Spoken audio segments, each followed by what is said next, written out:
conservative, constitutional. It's the Andrew Cooperrider Show, keeping you informed on what's going on right here in Kentucky.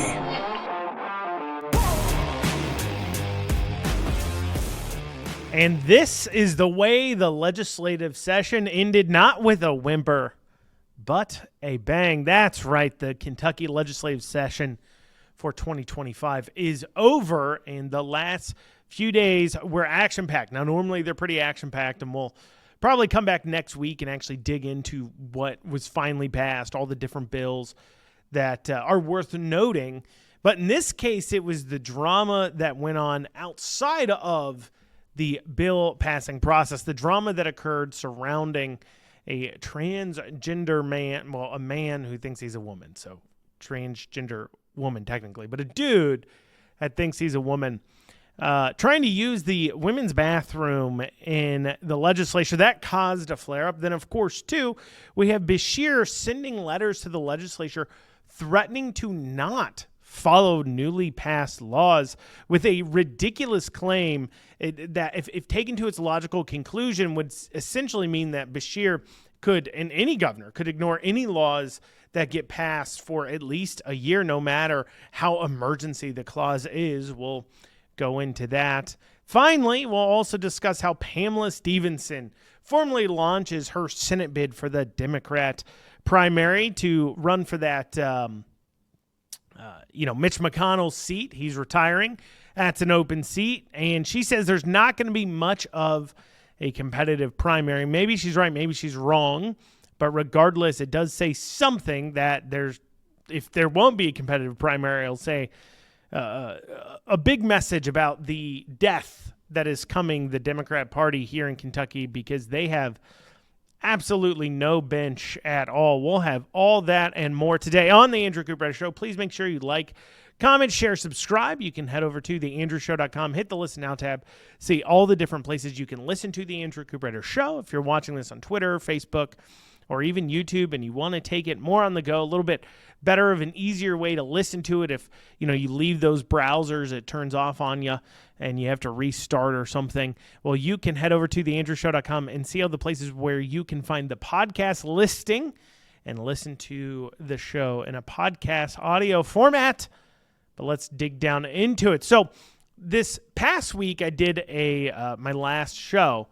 I talked about the Planned Parenthood debacle, where they were handing out adult coloring books to young children, like 9-year-old children, handing them coloring books with inappropriate bodily autonomy on it and inappropriate words, and the word search, of course, just generally an inappropriate thing. And I'd go into deeper detail, but of course this show goes out on the radio and TV. This episode does. And I will spare you the graphic details I went over there. But an interesting update to the show. So when I recorded the show last week, Planned Parenthood was claiming that the Kentucky Science Center and I guess Jefferson County Public Schools, because these were 400 public school kids who were at the Science Center for some special health and wellness day. And I asked the question, why was Planned Parenthood even there? What were they going to talk about? But Planned Parenthood was claiming that this didn't happen. This was a part of a disinformation targeted hate campaign against Planned Parenthood, which would mean the Kentucky Science Center and Jefferson County Public Schools were all involved in this targeted campaign, which makes absolutely zero sense because, well, they're not exactly bastions of conservative thought. In fact, when I think of who would want Planned Parenthood around them, I think of the Kentucky Science Center and Jefferson County Public Schools. And that's right, because obviously the Jefferson County Public Schools and the Kentucky Science Center did plan on having 9-year-old children, elementary school children, younger than 9, some of them, but 9-year-old children subjected to something Planned Parenthood had to say, because Kentucky Science Center did invite them out to this event. But anyway, so they were claiming this was made up. We didn't hand out things. This is all part of a gigantic disinformation campaign. Well, lo and behold, we have an update here. Planned Parenthood has come out and admitted they inadvertently handed out the books. They did do it. They admit to doing so, and they said, oh, sorry, yeah, we did do it. They didn't bother to apologize for claiming that, everybody calling them out for doing this and pointing out that they did it was They called him a part of a disinformation campaign, a targeted hate campaign. They didn't apologize for any of that. And in fact, when you go back and you look at the Kentucky Science Center post on this, you see thousands of comments from people all saying how awful it is that Kentucky Science Center was kicking out Planned Parenthood from being able to take part in events like this into the future due to the handing out of the coloring books. And those people, none of those people, dirty deleted that I could tell. They didn't dirty delete. They didn't delete their comments. Nothing. They claimed. I have people claiming it didn't happen on my Facebook posts about it. I post the article where Planned Parenthood says it happens and apologizes for it, and they're still like, no, that didn't happen. I haven't seen enough evidence of it. Literally, the people who did it that you're trying to defend are now saying that they did it, and yet it's still, that's not good enough. And of course, this is why the Democrat base, the Democrat Party has reached an all-time low in favorability. It's like at 26% right now. Okay, that's like an all-time low for them. And it's because of these dumb sort of issues that they're so aggressively wrong. Like, you show them something 100% factually true. You show them something where people are admitting to it, and they don't want you to believe your own lying eyes. This is what their claim is. And in that same vein of don't believe your own lying eyes here, let's die on the wrong hill. We have a situation that occurred in the final days of the legislature regarding Representative Bill Wesley confronting a dude that was dressed as a woman trying to use the woman's bathroom. And so to understand why they were there, exactly what happened here, let's rewind. So we have House Bill 495 coming up for the veto override. We'll talk more about that in a second. But House Bill 495, just real quick, rolled back Beshear's ban on conversion therapy. Quote unquote, the Democrats will claim that it's child abuse to have conversion therapy out there, but they never bothered to tell you exactly what conversion therapy is, because, a lot of people may think conversion therapy is child abuse if they think it's about converting a man to a boy to being a girl, but it's only wrong in their eyes, to change a boy from being a boy to a girl if that individual was born a girl to begin with, then changed to a male, but changing back now. That is abuse. That's not living to your true self. Somehow the thing you were born as, seeking help to transition back to that, is not okay with Beshear. That's what he was outlawing, and 495 dealt with that. But 495 also dealt with banning Medicaid from paying for gender transition hormones and gender transition surgeries.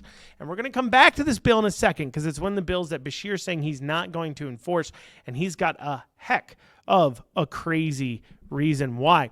But the Democrats showing us why they're losing touch so much break out to this massive uproar regarding this transgender, this dude trying to use this bathroom in front of these girls. And when we return here after this upcoming break, I'm going to warn you here. I got to show you some images of what this person was wearing and what they look like, that Bill Wesley, Representative Wesley, was confronting about their behavior inside the Capitol that day and what they were wearing around little girls in the bathroom. And you will see exactly why the Democrats are losing so much ground to the Republicans, because they literally, it's not that, they have the emotional arguments. They used to, at least, before they jumped the shark. They used to be like, hey, look, you don't want to be mean to people. Just call that guy her if he has to be called her. Like, you don't want to be mean. And a lot of people, run of the mill, not critical thinkers or anything, we're like, oh, okay, yeah, sure, I don't see any harm in that. I guess I could do that. But they jump the shark when they start claiming things that are just, we know is factually wrong. Like having boys compete against girls in sports, or grown men competing against women in sports. But then also this situation that you look at and every normal person immediately says, oh yeah, that's wrong. So we'll have that after this short break. And you're back here on the Andrew Cooperrider Show. So before the break, I started to discuss this occurrence that happened between Bill Wesley and this transgender person trying to access the bathroom. So, all the freaks and weirdos are up there protesting because of House Bill 495, which bans the use of taxpayer funds to fund gender transition surgeries and hormones. And amongst them is this dude, this man here. I'm going to show you a photo. I warned you all. Now, this is, not what I generally want to see every day. But here you go. Here's the photo. And you've got this dude who's like 6'5" with heels on, built like a linebacker. Okay? I mean, this guy, he's built like a Clydesdale horse. Okay? If I was drafting a football team, I'm putting this dude on my own line for sure. For sure. And yet here he is wearing a dress that is see-through with like a corset thong thing on underneath of it. And then he walks into a woman's restroom and obviously, there's young girls in there, women in there, and of course young girls in there that come out complaining about this, talking to KSP, and Bill Wesley's nearby, and you've got this giant dude walking in this woman's restroom wearing a thong. And Bill Wesley, he's there, he's on hand, he's making it clear that this kind of behavior is perverted and it's wrong. And now this is where Senator Karen Berg, old protector of the MAPs, the minor attracted people, the pedophiles, the one who actually bothered to say, look, should we think here for a second before we outlaw the use of child sex dolls? Because they were outlawing, hey, you can't grab child sex dolls. Like, that's wrong. That's messed up to simulate those types of behaviors with a child. That's just wrong. And she came out and defended the practice. Well, I wouldn't even say full-on defended per se, but actually sat there for a minute and was like, well, let's hold on a second. This could be really good treatment because she's crazy. And so she enters the scene. Now, keep in mind that Karen Berg, Senator Berg, had a transgender child. And I say had because they unfortunately killed themselves a few years ago. A very unfortunate incident, but you have to understand that mindset here that she has when it comes to Berg and why she decided this was a fight worth doing and why this contributes to the Democrat problem with transgenderism. You look at the issue and you say it's such a small amount of the population and you're losing so badly on it because the demands are getting crazier and crazier. Like the demand to have this clodhopper here in the woman's bathroom with you, wearing a thong. Like, that's insane. And yet, they will go and defend that. They can't help themselves because, let's be honest, to the general public, not to me, but to the general public, okay? And this is why this fight's so weird. This is why Karensburg reaction and the Democrat reaction to this makes no sense to me. Because to the general public, if you had some small dude who says he's a woman, wearing a wig, wearing more conservative clothing, somebody who from, 200 feet away, you couldn't already tell, like, oh, that's a guy dressed as a woman, okay? If that was who the argument was over and you had the image of Bill Wesley getting mad at somebody who actually kind of looked like a woman from afar, I mean, you get closer, you hear him talk, you see their mannerisms, their personality, you start, oh, yeah, that's a dude. But from afar away, that visual image just isn't as good for the Republicans in this case. It'd be better for the Democrats trying to say, hey, look, this is wrong. This is why it's wrong. But instead, you've somebody who looks like this that you're dying on the hill for. But Dems like Berg, they can't help it. They can't let it go. They need to stand there and defend the 6'5" linebacker in a thong using the women's restroom, because if they don't, they might have to admit to themselves something that they could never do, because people like Berg, people like these more crazy liberal Democrats, elected and otherwise, if they let this go, if they admit that transgender people don't need to be constantly affirmed in their transgenderism, that if instead they lived as who they were born as, that is their true selves, if instead they lived that way, they would actually be better off mentally. But if she admits that, then they would look bad. She would look bad because you have things like the unfortunate suicide of her child. Or you have children who they've done horrific things to, cutting off body parts and pumping full of drugs and hormones and puberty stoppers and marring them for life. And if you say, well, yeah, maybe that is wrong. Maybe I handled this wrong.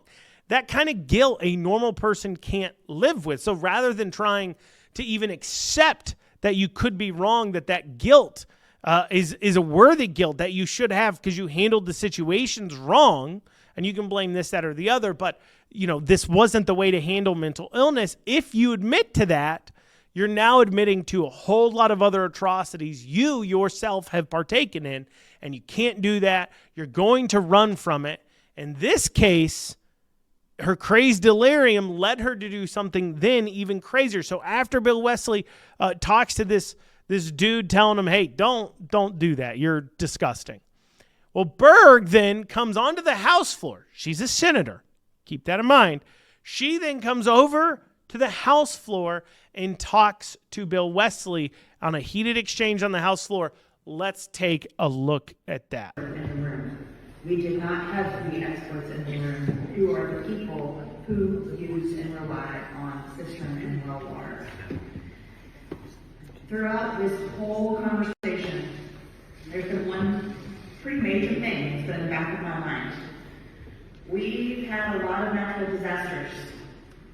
We've had Now, for those of you who couldn't see it, she's whispering into his ear, and clearly very upset, very angry. And then at the end there, she smacks his back. Okay, and that wasn't a friendly pat on the back. It wasn't a, come on, man, we'll see you next time. Good game. That was a, I'm so mad at you, I want to beat your face in, slap on the back. It's like the kind of thing that you're like, oh, I'm so angry, and I know I'm not supposed to hit you, but I'm going to hit you anyways, just not as hard or as strong as I want to. And that is crazy behavior. She's actually led to her being banned off the floor. Now, she did eventually apologize for hitting Bill Wesley, but shortly after that, she was on the Senate floor, and she spoke about the incident. Let's take a listen to that.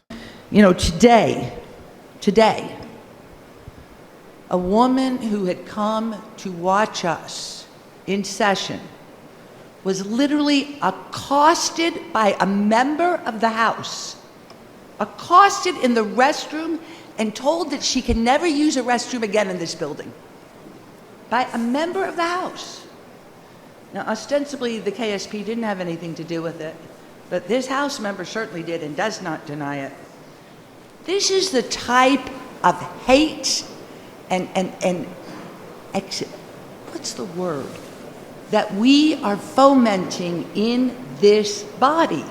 It's almost as if you don't want people in this state to get along. You don't want them to be included and accepted and feel comfortable in their schools and feel comfortable in their spaces and feel comfortable peeing somewhere. You all really need to stop and think what you are doing and why. Because from the outside looking in, it looks really, really unhealthy. Thank you. Well, geez, wasn't that compelling? You heard it from her. This guy can no longer pee in a building, other than, of course, the men's restroom. He could go pee there. But, you need to let the clodhopper here into the woman's bathroom wearing a thong, or else he might be uncomfortable. That's hateful. Sure, literally every single other person around him who's actually women that actually deserve to be there are also uncomfortable with it. But you know what? They don't matter. They don't matter as much as one of our precious, precious transgenders amongst our society. If 30 people have to feel uncomfortable for this one person, then that's a price they're willing to pay for that one person's comfortability. I would ask them, what is the conversion rate, right? Like, is there amount of people who can be uncomfortable by someone who's a transgender person before it starts to outweigh it? Or is it infinity? Like, one transgender person's feelings of being comfortable outweigh a million other people's feelings A billion other people? Infinity? Is there not enough feelings of non-transgender people in the world to equal the feelings of belonging that one transgender person apparently deserves to have, according to Senator Byrd? Of course, they don't think that critically about. They don't think to themselves, you know what? Yeah, a 10-year-old girl might feel a little uncomfortable with this 6'5" freak coming in there. Not a freak because he's 6'5". I mean, like I said, I'd draft him for my own line. Just how God made him. He's a big dude. Tall, broad-shouldered, big guy, big fella. Nothing wrong with that. Is something wrong with slapping a thong and a see-through dress on then and then going in front of little girls in the bathroom just trying to pee so you can somehow feel more comfortable? What kind of world are we living in here? That somebody can actually stand up there and defend that. This is a crazy person's world. But returning to what they were actually protesting about, House Bill 495, Beshear has issued truly a jaw-dropping letter to the legislators where he's saying he's not going to follow a list of laws because, well, he's cooked up a new reason why. You can hear his logic, see if it makes sense to you. I got a feeling it won't, but we'll have that after this short break. And you're back with the Andrew Cooperrider Show. So, as I mentioned before the break, Beshear has cooked up a new way to just ignore the state legislature. And let me explain how this works. There's a little bit of backstory here in Kentucky. So first, on even year, you have 60 days of session. And they always happen from January until April, even years. Odd years, it's January until the end of March. And on odd years, it's 30 session days. And the way they structure this is that you pass bills for 58 days on even years, 28 days on odd years, and then you take like 10 days off in order to clear the veto period, and then you come back into session for 2 days. Because the way it works is the governor has 10 days to either veto a bill, sign a bill, or do nothing. If he signs a bill or does nothing, it becomes law. If he vetoes a bill, they have to overcome that veto. And once the legislators are out of session, they can no longer pass bills. So anything they pass in those final 2 days that for the first time they pass, well, Beshear can veto it, and it would be a permanent veto versus anything they pass in the 2 days prior to the 2 veto days at the end. That gives the session time, the legislators time to go ahead and overcome any of Beshear's veto. So, of course, most of the more controversial legislation when it comes to the Democrats' feelings on it will occur before those last 2 days. And so, like normal, they pass their laws, then they wait, and they overcome his vetoes. Well, then Beshear sends them a letter on their final days of session. So even if there was some sort of actual legal belief to what he was saying, the timing of him doing it means that he's creating an excuse for him to ignore these laws for another 8 months, 9 months until January of next year. That's the first background you have to enter. Here's the second thing, okay? Beshear is making a claim based upon prior state Supreme Court rulings that if you pass a law that he has deemed is an unfunded mandate, so you're mandating the government do something and then you didn't put money to it. So if you tell the governor he has to do something but you didn't give him money to do it, he is not required to do it. Now, that's been a state Supreme Court ruling that came into play because obviously if you pass some law saying you got to spend this $100 million on XYZ and you don't have $100 million, there's no physical possible way for the governor to do it. But in this case, he's now expanded out that belief to literally any bill he wants. And in this case, in 495's case, he says it'll cost an extra $9.8 million to do what 495 wants you to do, which is simple. One, don't ban conversion therapy. So Beshear signed an executive order banning it. They're saying, no. That's rescinded. So that doesn't cost anything. Here's the other thing the bill does. The bill says you cannot spend taxpayer funds on gender transition surgeries or hormones. That's it. It says Medicaid can't pay for those services anymore. So by not paying for something, Beshear has cooked up a belief that will cost $9.8 million more. Now, he's clear on this because earlier in the year, he started doing something that I've covered on the show where he talks about the fiscal impact statements when it comes to bills. And this apparently has been his plan all along. You see, inside the LRC, they create a fiscal impact statement for every single bill created, basically, though they don't normally publish them unless it's specific types of bills. And so Beshear started to create his own fiscal impact statements he would issue on bills that he chooses to issue them on. And then he would notify the legislature saying, well, unless you do XYZ, I can't pass that. And in this case, for 495, it was a different bill at the time, but he issued saying, look, we believe there's 10 to 15,000 people using gender transition services, hormones, and surgeries on the taxpayer's dime.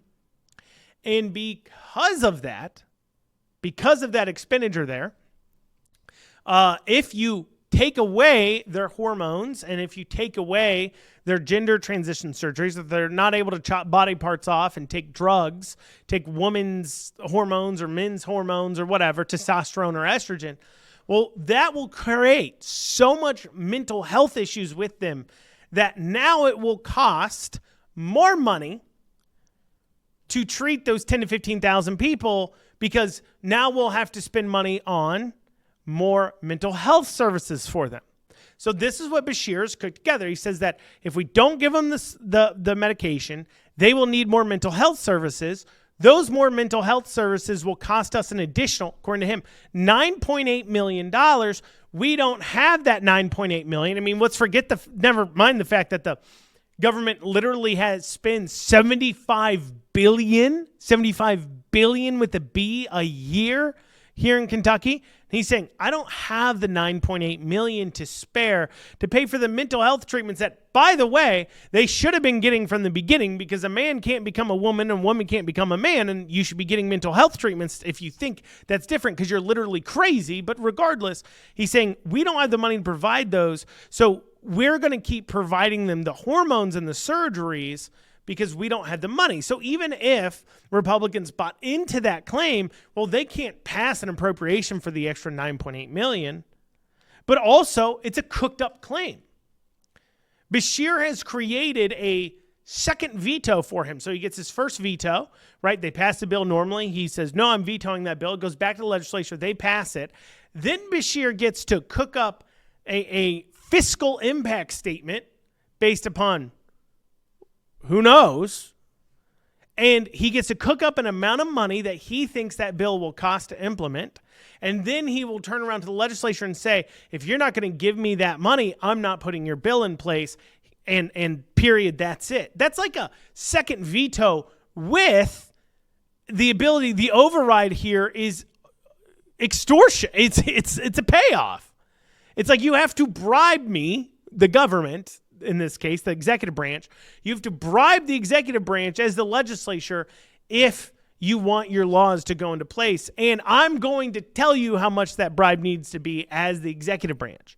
That's the system Beshear is setting up here. That's his argument, which is insane. But I tell you this much, he may push Republicans to finally do something on the budget rather than just spend more and more money. Maybe for once we can get to something called zero-based budgeting, where they start from zero, they do not care what the prior budget is, and then they budget every single dime down, so everything's line itemed. So therefore, we don't need to pass a law saying Beshear can't spend money on Medicaid and treatments, and Medicaid paying for hormones and gender transition surgeries and all those other things. It's not in the budget to begin with. We've line itemed you out from zero, and you don't have money for that. But it's weird that they can not find the money, the $9.8 million for that, but they were able to find the money when Beshear decided unilaterally to increase the standard for when you qualify for things like food stamps and Medicaid beyond the federal level. He was able to find the money when he expanded out coverage of Medicaid by executive order. he can find that money. But when it comes to not paying for something in this case, hey, I don't have it. And at some point, I have to ask the legislature, what are you going to do about this man? How many times is he going to be able to ignore your law? Last session, he tried to line item veto the sales tax on gold out of the revenue bill, which was ruled by the Attorney General and issued opinions of, hey, that's unconstitutional. So then for a whole year, people were paying their sales taxes on gold. Then you had to come back and pass a law saying that, hey, you need to give back those sales tax money. We really meant it. And now he's saying, well, I'm not going to follow anything. If I decide I don't want to spend the money on it, I'm not going to follow it. At what point? Stop messing around with the guy. Look, you can play this cutesy footsie game all you want to with the guy, but all you're doing is sending a message to the next potential governor, Democrat or Republican, that you can ignore the third, this third, one of third, technically. You can ignore the legislative branch of the government, which, by the way, is supposed to be more powerful than the other two branches. So impeach the guy,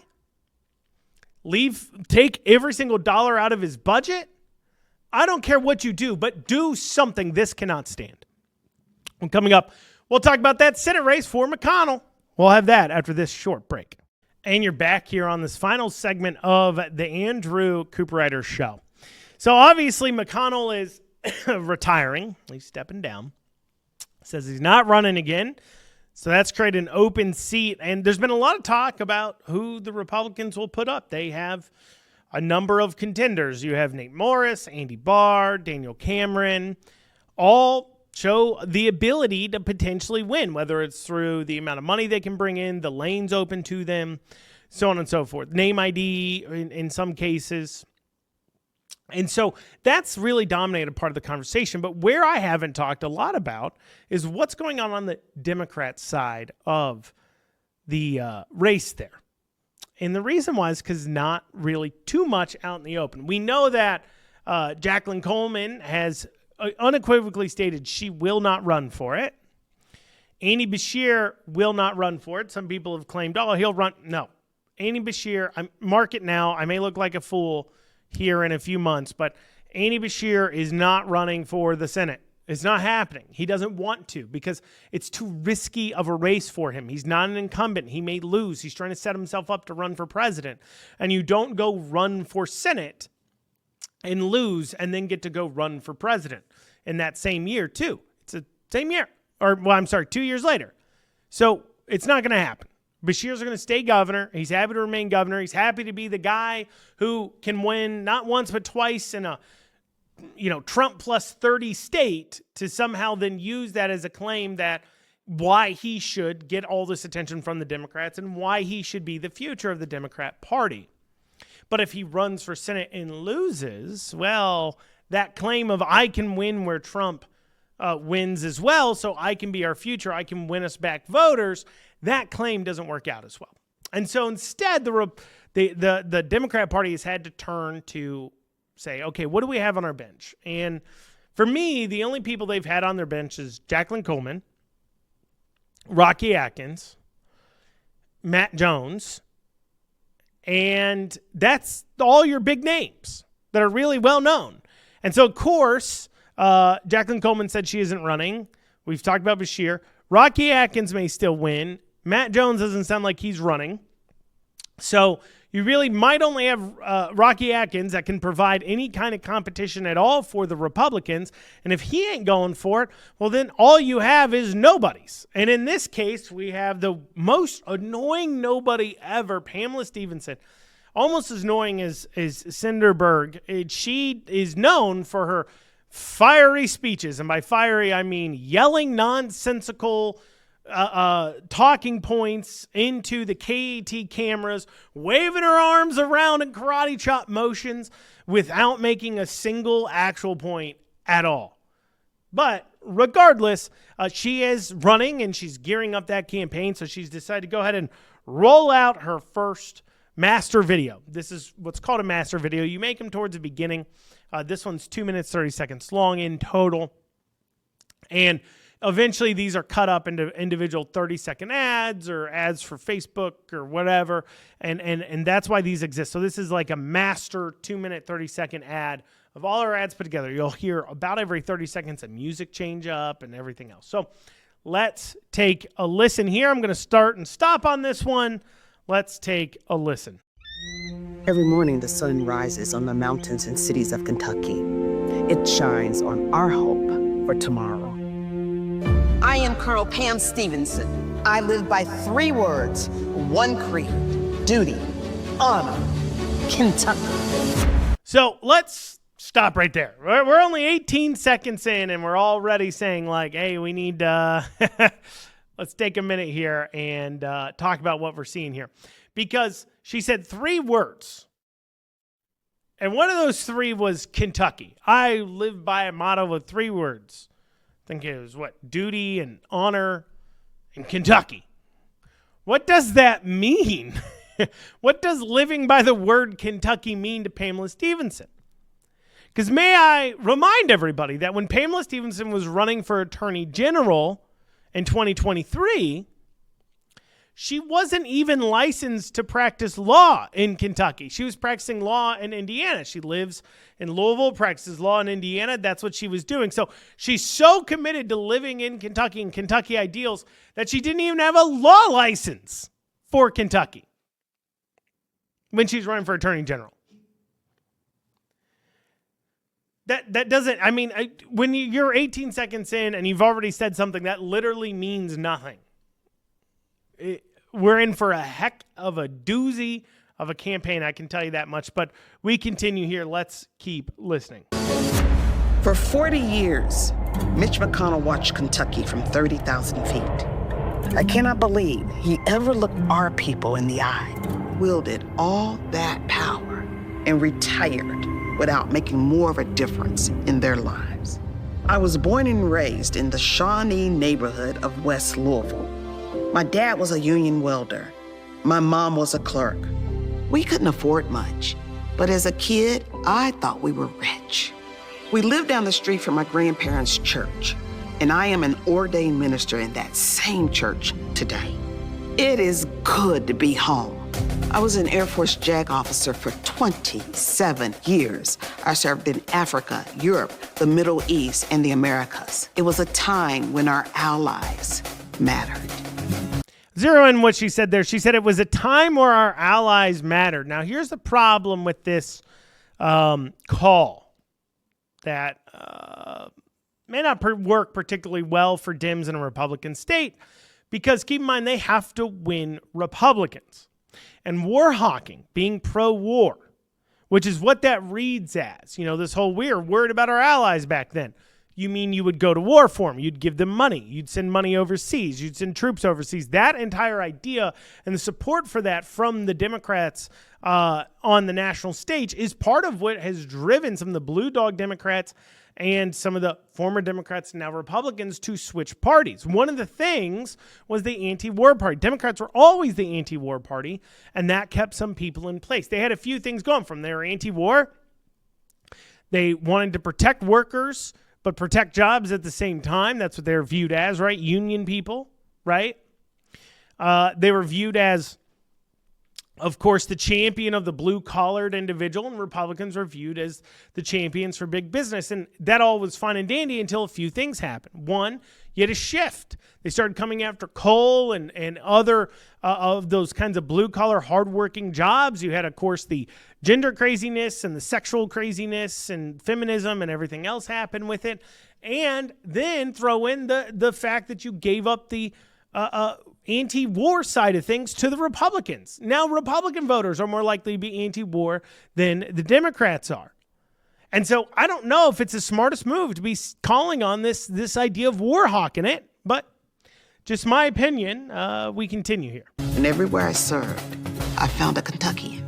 We talked about bourbon, the horses. We talked about our families. We talked about our children. We talked about how our people are getting sicker, how little towns were vanishing, how the cities were getting meaner. Cities in Kentucky getting meaner? Well, geez, whose fault's that? I mean, when I think of cities in Kentucky, what do you think? If you think of Frankfort, think of Louisville, think of Lexington maybe. Maybe you think of your local city if it is a city, but Lexington, Louisville, Frankfort, some parts of northern Kentucky, like that's what Covington maybe. You think of those areas. And one thing that all those areas have in common with their cities getting meaner is that they are led by Democrats for decades and decades and decades. What's funny is that when she's talking about communities and rural areas dying out too as well, up until literally the last 4 to 8 years, those have also been run by, you guessed it, Democrats. And so you're running as a Democrat complaining about the problems that Democrats have created. Now, let's keep listening here. And we talked about how we would make the difference when we got back home. I fight for our elders, children, farmers, veterans, and the disabled. I fight for access to health care and for public education. My colleagues know they only have a problem with me if they go after them. I am running for the United States Senate because this administration is coming after all of it. But the Kentucky Republicans lining up to replace Mitch McConnell will vote exactly the same way he did. They were his interns, but now they're his clones. We need someone to stop the recklessness in Washington. So you missed it there. They showed Elon with the Doge chainsaw, which, hold up. Now, if that's a great idea, a recent Harvard-Harris poll says that 77% say a full examination of all government expenditures is necessary. Now, I understand that Elon Musk is a good target for them. He's polling badly as far as approval goes, whatever that means to a guy like Elon Musk. But on the same hand, the act of cutting waste in the government, she didn't call out Elon there. She maybe showed a picture of him, but she talked about generally government in general. And people do not think government in general has been working at all for years. Let's finish this out. Washington, someone to restore the balance of power. Someone who didn't learn how to be a senator for Mitch McConnell. This is when the brave take a stand for the future. This is when we come together and we say, not on my watch will you destroy my family, my community, or my country. Join me. Duty, honor, Kentucky.